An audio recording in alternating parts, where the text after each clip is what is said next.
Bienvenidos y bienvenidas a Enclave Política. ¿Ustedes se imaginan a Ecuador apoyando a Colombia para invadir Venezuela? Claro, no nos olvidamos de la invasión de Colombia, eso sí, bajo la presidencia de Álvaro Uribe a territorio ecuatoriano en el año 2008. Pero que Argentina, allá en el extremo sur del continente, lo haga no solo llama la atención, sino que da cuenta de algo de locos. Mauricio Macri e Iván Duque solo operan bajo la batuta de Estados Unidos. La revelación de Horacio Verbitsky es como para una conmoción mediática mundial, pero se trata de Macri y de Duque, amparados los dos por el aparato corporativo de medios en todo el continente. De esto queremos conversar con el analista Héctor Bernardo para entender el significado de los ejercicios militares para invadir una nación latinoamericana. Héctor, qué gusto verlo por acá, ¿cómo está? ¿Qué tal, Orlando? Un placer estar con usted y con su audiencia. O sea, yo me río sinceramente, Héctor, porque parecería esto una cosa de locos, yo no entiendo. Claro, cuando uno ve a Estados Unidos invadiendo Afganistán, queriendo invadir Rusia, uno entiende, pero que Argentina con Colombia quieran invadir Venezuela no se entiende. ¿Usted tiene en mente algo así? ¿Cree que esto efectivamente es parte de la ciencia ficción o es parte de una ilusión que se maneja con la batuta, como digo, de Estados Unidos? Sin dudas, la mano de Estados Unidos está detrás de todos estos hechos, ¿no es cierto? Tanto Duque como Macri son simples títeres de la política internacional de Estados Unidos. Lo mismo pasa con otros mandatarios de la región, podríamos hablar de Sebastián Piñera, de Lacalle Pou, de Mario Abdo Benítez, del propio Jair Bolsonaro, que como bien señala el analista Atilio Borón, el sociólogo Atilio Borón, seguramente dentro de poco van a aparecer otros documentos que involucren también a estos otros presidentes, a Lenín Moreno, a Lasso, a distintos personajes que se alinean 100% con la política de Estados Unidos, que ponen su política exterior al servicio de la política del Departamento de Estado de Estados Unidos sin pensar en los intereses de su propia nación, transformando esta región en un nuevo virreinato, ¿no es cierto?, donde cada uno de ellos se pelea por ser el virrey de ese reino que es Estados Unidos y que va cambiando también de reyes, pero que tiene siempre la misma política desde 1823, desde la doctrina Monroe, siempre la misma política para la región. América para los americanos quiere decir América para Estados Unidos, y desde ahí, con su lógica del destino manifiesto, con su lógica de creer que este es su patio trasero en el que pueden sacar y poner lo que ellos quieran, han tomado a la revolución bolivariana como un enemigo fundamental desde el triunfo de Chávez en adelante. Recordemos el golpe de Estado de 2002, digamos, ya ahí se ve la mano de Estados Unidos agrediendo a Venezuela y luego los sucesivos hechos que hubo en contra tanto del gobierno de Chávez contra el gobierno de Nicolás Maduro, promocionando personajes nefastos como Juan Guaidó, que aparecen en estos papeles, ¿no es cierto?, con sus iniciales, en estos documentos que se han revelado de este intento de invasión en que Argentina colaboraría, sumándose, según los documentos, a una fuerza internacional que entraría por Colombia, pero que seguramente tendría también su base en Brasil y en otros lugares de la región. Claro, ¿verdad, Héctor? Porque esto que parecería de locos no se entendería si no hubiesen algunos antecedentes de cómo se ha manejado a los países. La pregunta en el caso concreto es, Mauricio Macri, ¿por qué se presta, por ejemplo, para esto? Y también se prestó para atender y ayudar a la señora Yanine Áñez con material bélico que pueda reprimir a los bolivianos que estaban siendo efectivamente reprimidos por parte de la dictadura de Áñez. ¿Qué hay en Macri? ¿Qué es lo que se explica de la conducta política de Macri? ¿Es solamente el sometimiento o es que lo otro es una injerencia de los militares por fuera del poder político para ejercer acciones que son, digamos, monitoreadas y dirigidas por otros asesores militares del continente? Bueno, lo primero que hay que entender es que Macri es un personaje sumiso 100% a los intereses de Estados Unidos. Ya cuando él era jefe de gobierno de la ciudad de Buenos Aires, nombró como el primer jefe de la policía de la ciudad de Buenos Aires a un personaje nefasto que es conocido aquí en Argentina como el Fino Palacios.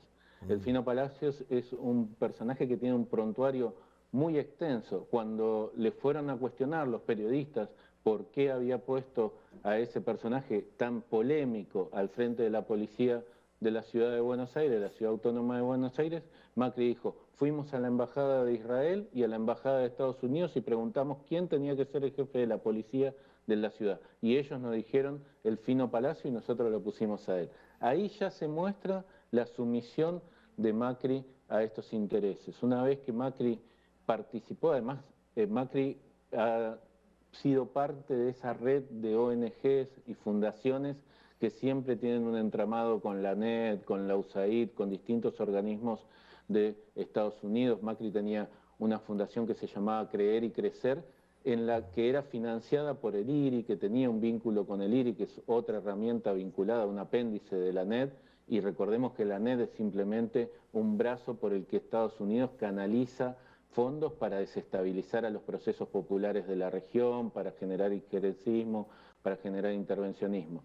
En los cables de Wikileaks, Macri aparece yendo a la Embajada de Estados Unidos como jefe de gobierno y diciendo nosotros estamos trabajando codo a codo con el IRI y queremos la colaboración de la Embajada. Luego, como presidente, apenas asumió, puso a Susana Malcorra, un personaje también puesto por la Embajada de Estados Unidos en la Cancillería argentina, cuyo único fin era intentar que Malcorra luego pudiera disputar la Secretaría General de Naciones Unidas, porque era una persona que respondía a los intereses del Departamento de Estado. Y de inmediato, apenas asumió, empezó la agresión a Venezuela.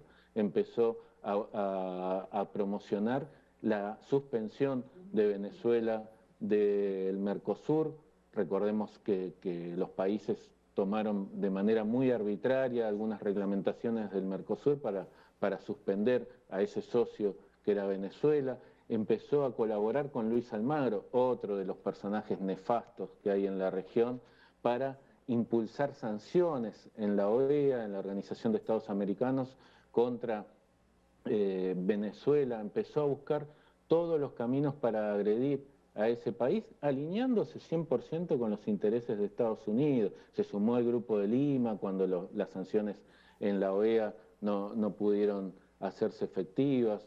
Se sumó a toda la agresión posible que podía haber en contra de Venezuela, se sumó, como bien señalabas vos, Orlando, a la colaboración con el golpe de Estado, porque además de mandar armas a Bolivia luego del triunfo del golpe, luego que el golpe triunfe, digamos, contra Evo Morales, luego que Áñez y Murillo se tomaran el poder por la fuerza, junto con Camacho, con Mesa y con todos esos personajes que algún día tendrán que responder ante la justicia.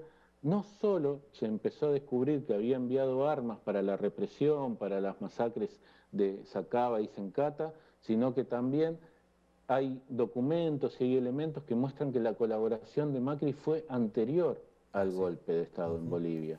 El propio Oscar Laborde, el parlamentario del Mercosur, parlamentario argentino del Mercosur, dice: más grave que colaborar con los golpistas es colaborar con esos golpistas para que lleguen al gobierno. Y eso es lo que ha hecho Macri en Bolivia, colaborar con los golpistas para, entre otras cosas, por ejemplo, se envió un agente de inteligencia a Bolivia, un agente más, digamos, porque ya había uno, pero se envió uno especialmente para seguir a los funcionarios del MAS, para recabar información sobre los funcionarios del MAS y dársela directamente a la CIA, a la Central de Inteligencia Norteamericana. Entonces ahí vemos cómo la colaboración de Macri ha sido 100% con lo que le decían de Estados Unidos.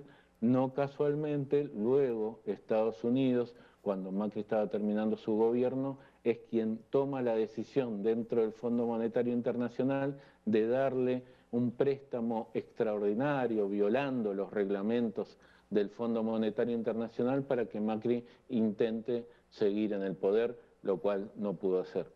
Para finalizar esta primera parte, Héctor, hay un elemento que también es clave: hasta dónde se entiende esto desde la mirada histórica, si es mucho más agudo de lo que se hacía en su momento, por ejemplo, contra Cuba a principios de los años 60 del siglo pasado.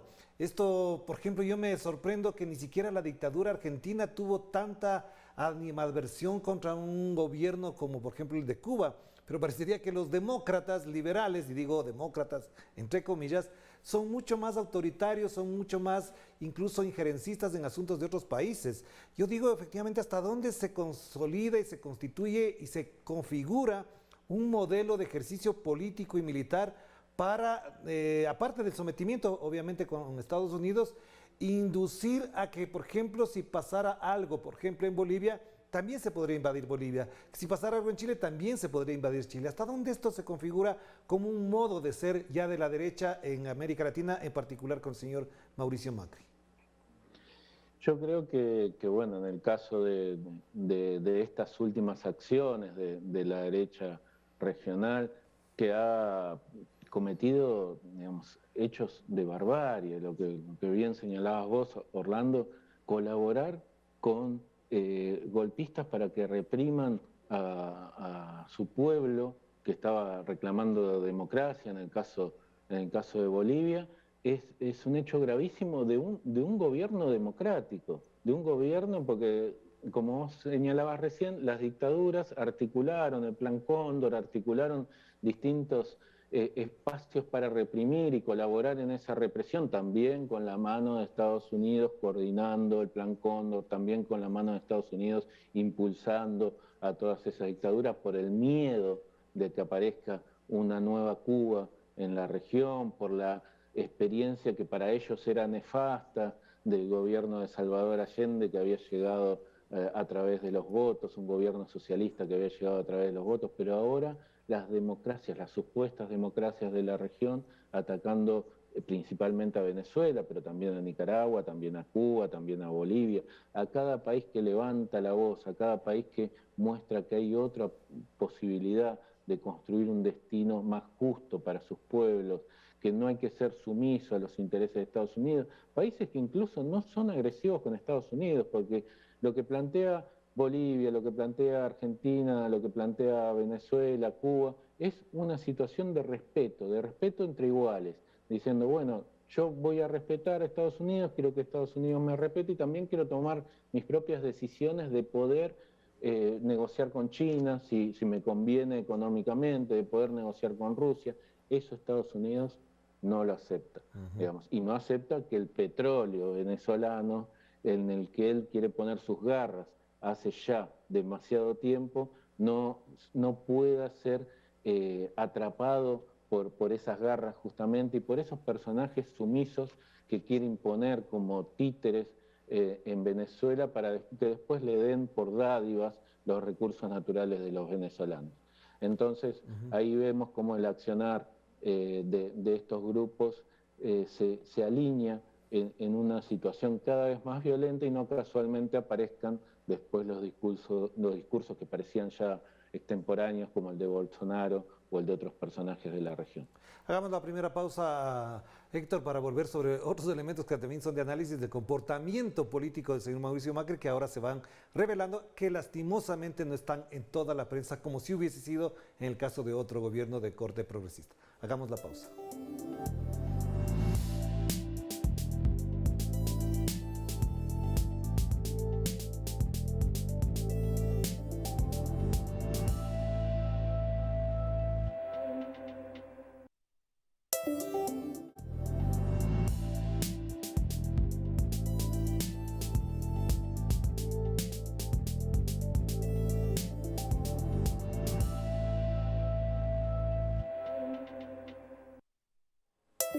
Estamos de vuelta aquí en Clave Política y seguimos conversando con Héctor Bernardo, él es analista político a propósito de la Argentina.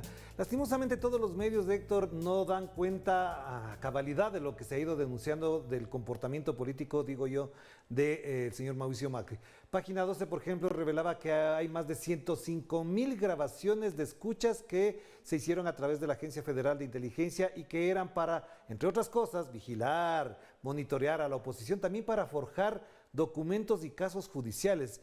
Estas grabaciones en otro gobierno habrían significado un escándalo mundial. ¿Por qué esto parecería que es de tercer y cuarto orden en Argentina?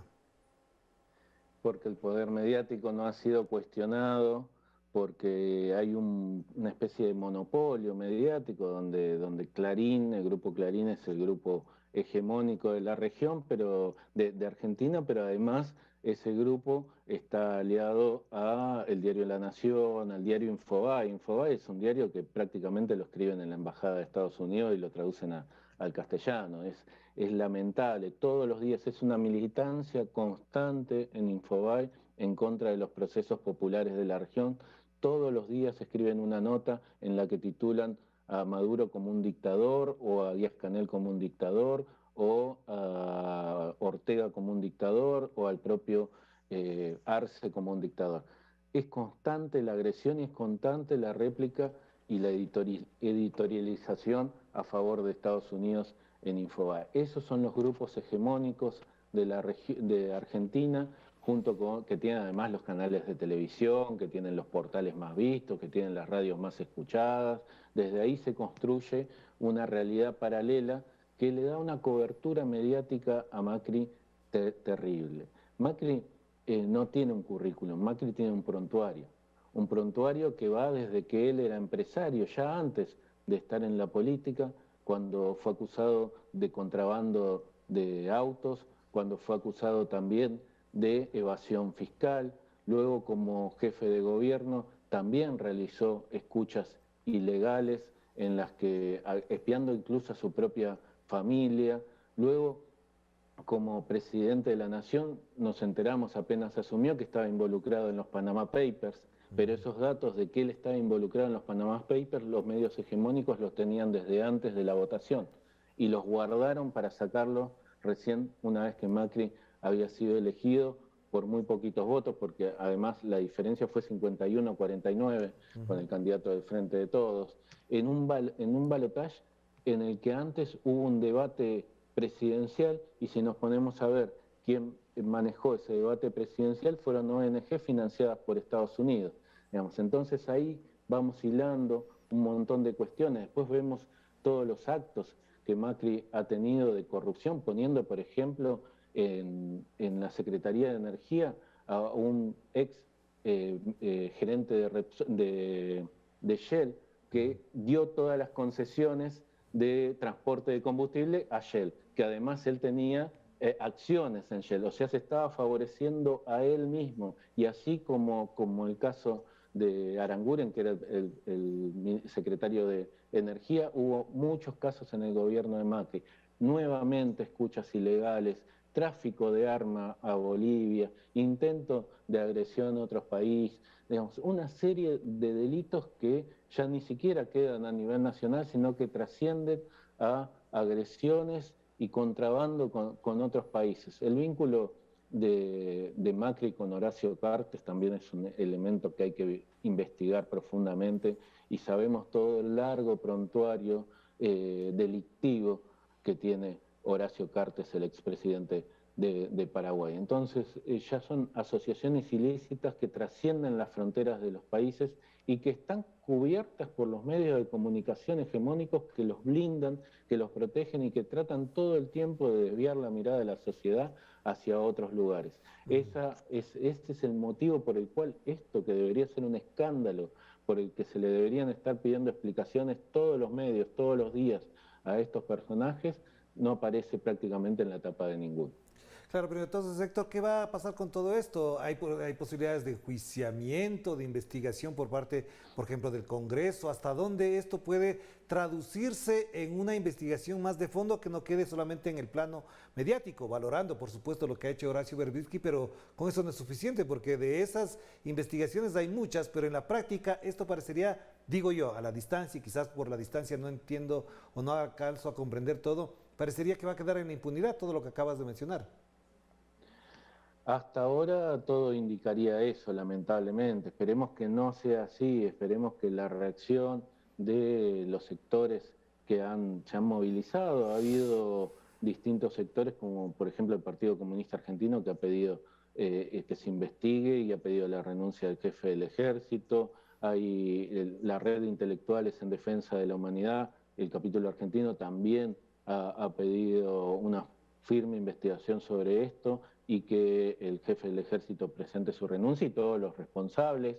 Veremos realmente cómo sigue avanzando esto. Macri tiene mucho poder económico, poder político, poder de apoyo internacional, poder mediático, y tratan todo el tiempo de desviar, como decía hoy, desviar el foco de la investigación, desviar el foco del hecho, ponerlo en otro lado, para tratar de así canalizar todo este conflicto por otras vías. Hay que ver ahora, el ministro de Defensa, Jorge Tayana, ha pedido una investigación, ha ordenado, no ha pedido, ha ordenado una investigación interna, ha pedido que se presenten todos los documentos sobre estos ejercicios militares y ha dicho que, bueno, que hay que evaluar ahí la responsabilidad institucional y la responsabilidad política de cada uno de los involucrados. Veremos cuando esos informes avancen. Lo cierto también es que la investigación sobre el tráfico de armas, que es cada vez más evidente, que hay muchísima documentación, por ahora viene bastante lenta. Hoy había versiones de que Macri iba a ser citado, en estos días hubo versiones de que Macri iba a ser citado a declarar por el caso de tráfico de armas, pero bueno, eso habrá que corroborarlo en el corto tiempo. Realmente lo que se ve es que ha logrado un manto de impunidad y por eso actúa de esta manera, por eso actúa con cinismo. Él, cada vez que le preguntan de estos temas, cuando le preguntaron del tráfico de armas a Bolivia, todo el tiempo decía: no sé, la verdad no sé, es mentira. Primero dicen que es mentira. Cuando ya no pueden sostener que es mentira, empiezan a decir, no sé, la verdad no me acuerdo, tendría que ver, y empiezan a desviar todo el tiempo hechos que no son. Digamos, uno no envía armas a otros países todos los días de la semana, entonces tiene que acordarse puntualmente si lo hizo o no lo hizo. ¿Le envió armas a la dictadura de Áñez o no lo hizo? Pero Claro. todo el tiempo tratan de desviar eso y de decir que hay una persecución política, que en realidad esto se trata de una persecución política del kirchnerismo para atacarlo, para demonizarlo, cuando lo que vemos que son hechos concretos que lo ponen a él como uno de los grandes personajes delictivos, tanto de Argentina como a nivel internacional, sumiso a los intereses de Estados Unidos. Y para cerrar, un elemento que sí me gustaría analizar contigo, Héctor, tiene que ver con este panorama nuevo que se genera en América Latina con el triunfo, por ejemplo, político y electoral de Gabriel Boric en Chile, que podría ser también el de Gustavo Petro en Colombia, el de Lula en Brasil. ¿Hasta dónde estos nuevos elementos pueden configurar un nuevo modo de equilibrio para que, por ejemplo, impidamos cosas como estas y que todos actúen en función de lo que dice Estados Unidos y el blanco permanente sea Venezuela? Porque los problemas de América Latina son mucho más graves de los que ellos intentan corregir en otro país cuando en su casa propia no los han corregido. Hablo, por ejemplo, del caso de Colombia, que tiene miles de muertos, de desaparecidos, etcétera. ¿Hasta dónde esta nueva configuración de ocurrir un triunfo de Petro y de Lula podría, por ejemplo, aplacar este tipo de iniciativas de la derecha latinoamericana? Bueno, si tomamos como referencia lo que ha pasado a principios de este siglo, cuando estaba Lula, Néstor Kirchner, Tabaré, cuando estaba Evo, Correa, ahí vemos cómo sí hubo un equilibrio y hubo un núcleo duro de gobiernos populares en la región que permitieron el no al alto y que permitieron la creación de la CELAC, de la UNASUR, que permitieron equilibrar un poco esta injerencia de Estados Unidos en la región, al punto de que, si bien no pudieron frenar todos los intentos de golpe, sí, por ejemplo, pudieron frenar el intento de golpe de 2008 contra Evo Morales y pudieron colaborar en también frenar el intento de golpe contra Rafael Correa, aquel golpe policial que se le intentó dar.